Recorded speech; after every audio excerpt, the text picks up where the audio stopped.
Morning, everyone. Morning, Nico. Morning, Scratcher. How are you, mate? Yeah, very well, very well. We've got 1 week to go, 1 week to go. and we thought we better get another milk crate musing in. Yes. Talk to one more person before we head down to Perth. Well, across the we actually haven't had one for probably a couple of months. You've been on holidays in New Zealand, and so we thought we'd go straight to the top. Yeah, well, we've had this guest in our sights from the beginning. We've seen him in swimming around in the water. Yes, and indeed.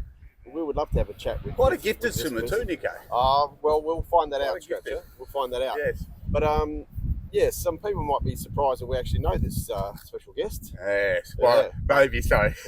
Maybe so. How about we get him in, Scratch? Yes. Sitting down. Now, we can't just have him sitting on a blue milk crate. Wow. We bought a special cushion. So let's bring him in. Come in, the Most Reverend Bishop Michael Morrissey. Yes, indeed. Well, Nick, nice to see you. Thank Bishop. you. Mark, Great nice to see you. Yes, Nice to indeed. see you. Have a seat. Yes. Have a seat. Thank you. Now, so the idea of this one, Bishop Michael, is we just get to know you a little bit, and Yes. some people out there might find out a few things about you, perhaps from Yes. your youth and all the way through. Yes. And then we've got some special rapid fire questions at the end. Okay. And Thank you. same thing, they might find out a few things that we didn't know. Yes. And Yes.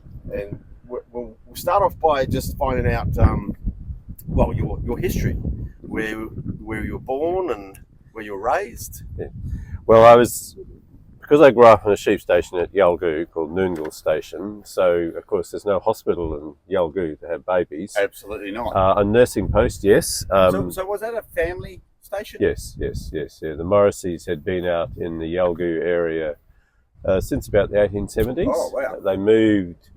Originally settled in Mount Erin, Yes. which is Nansen now. Yeah. We had it was leasehold land in the 1850. They came there, and then my great grandfather began, and family members then started moving out to Yalgoo. Right. And I so don't know why. I know The where sheep. Yalgoo is. Sheep. Okay. and And heat. and heat. Yes, I know they came from Ireland. Yes. Good Lord. But they could own land, which they Yeah. couldn't in Ireland. No, that's right. Yeah. Because of the Catholic problems and the conflicts that were going on in Europe and England at that time. So they settled out there, and so that's where I grew up. So it's in my DNA Oh. to come from a place like Yalgoo, and so Now, I've read somewhere that your actual station out there was designed by... no, wrong person. I'd heard that. Our cousins. Right. Yes. Our cousins There is a are connection to John Hall's. 50 kilometres to the north. Is that right? Malangata. Our station I thought was more beautiful. Of course. Some people might disagree, but the thing about our station was, and I was just reading my mother's chronicles and writing about her life, and she stated that she could lie in bed in the homestead and look at these painted ceilings, and they would make Versailles look ordinary. Right. Yes. So these metal ceilings, and the person who had painted them in the 1920s when they built the homestead, and these 4 rooms with the passageway and about 12-foot ceilings, laid on his back and painted Is the that ceilings. right? Wow. Well, isn't that interesting? Yeah, and we were all laid down to see if we could spot any mistakes. And I think we spotted one mistake in the ceilings. Is that right? The paintwork is intricate. It's quite amazing. It's quite amazing. Now, so we asked you where you were born. Yeah. Because there is So a here- nursing post out there. No. So born in Geraldton. Oh, So in Geraldton, born in Geraldton in St John's So Island that Hospital. even sort of highlights, the beauty of Geraldton. Obviously, you've come back to Geraldton, and we'll talk about that a little bit later on as well. But now, you did the School of the Air for your School of primary the Air, school. because we had no school, of course, nearby. Yeah. So my mother was, in fact, our governess Right. for 15 years with the 5 children. Yep. And so that was School of the Air. It was correspondence lessons first. Yeah. So we had 2-week lessons. And so we had this, seems a bit odd, but the biggest class I had growing up as a child before I went away to boarding school was 3. Yeah. It was my oldest sister, myself, and my younger brother at that stage. Yeah. We were the 3. That was the biggest class we had. And we had normal school times. We went into the room Yeah.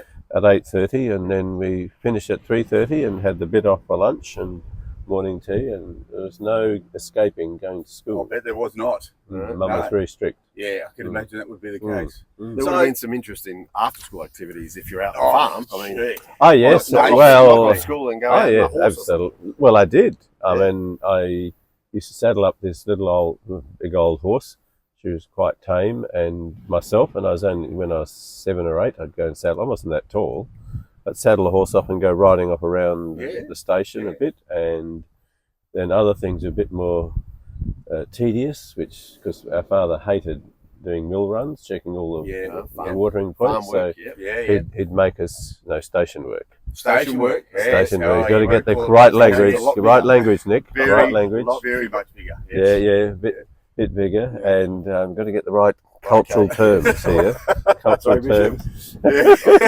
I've just been told off by the bishop. So Bishop, you primary school in Yalgoo, and of course, you On the station in Yalgoo. correct on the station. Yes. Yeah, on the station. So you said the other three. So it was the biggest class. Were they your siblings? Or Yeah, I had an older sister, Anne. Yes. And then myself, and then my brother Damon. Yeah. And then my two younger sisters, Jill and Maura. Wonderful. Mm. So schooling, as you progressed through your life, where did you go for secondary? Well, secondary, Mum, because she came from down near Narrackup, near the foot of the Prongerups, and she only had the opportunity to do year 7. It was only by correspondence. She wasn't that, in those days back, because she died at the age of 95. Right. Not long ago. So therefore, she didn't have the opportunities I might have had. Yeah. So she really wanted us to go to Perth, so we could have an experience of life away from the area we grew up. Yeah. Yeah. And so that was for the reason why we were sent to Perth. So I went to Aquinas. Yeah. In Perth. That's a big sporting. It was, college. and it was a bit daunting. I mean, I talked about a bit before Nick, about cultural things. I bet. Well, I went from a classroom of 3 to a complete class of complete strangers of about 46 boys, in year 8, and that was just a real shock. I remember coming up Bishop against. So when we did inter-school kind of sports, and you go down to Perth against Aquinas, they were massive and they were very, very strong. So did you have any sporting stuff to do with now Bishop, come on. No. Don't be modest. No. We know better. We heard that you're a very good sportsman. No, not really. No, I think, and this is why I think it's great, for, like, I know your children, and that if you have the opportunity to learn something when you're in primary school, when you're little and young, that's when you really can discover what you could be good at and what you can do and achieve. And so, could I ride a push bike for miles without gears through the sand creeks and the bush on the sheep station in Yalgoo? All of us could, including my little sisters, without any problems. We were as fit as a fiddle. But to actually play team sports and swimming, because there was no pool out there. No. So it was a daunting experience, exciting, but daunting, because I remember I got caught on the rip in Scarborough Beach as a little kid. Yeah. My father rescued me. I can somehow visualise that in my mind. I would have only been about maybe 6, 7 years old. That would have been scary. And then at Aquinas, the funny thing there was they don't have the facilities. They didn't have the facilities they have now. Yeah. We had no swimming pool. Right. We had the river. Yeah. Of course. Yes. And what's the problem here in Geraldton? Jellyfish. That's right. Yes. So dive in the river, and of course at low tide off this old jetty, which was nearly as high as that pole, about 4 feet. Yeah. Dive off. Okay, how do you dive? And I knew it was only up to my waist. Yeah. The water. So in the end, I like doing these things, but I said to one of the brothers, I said, I'm not jumping in the pool. I nearly drowned in Beatty Pool when you told me to get in year 8 or year 9. So in the end, I refused. Which was a dangerous thing to do. Very dangerous thing. Dangerous thing to do. So it didn't damage my career too much.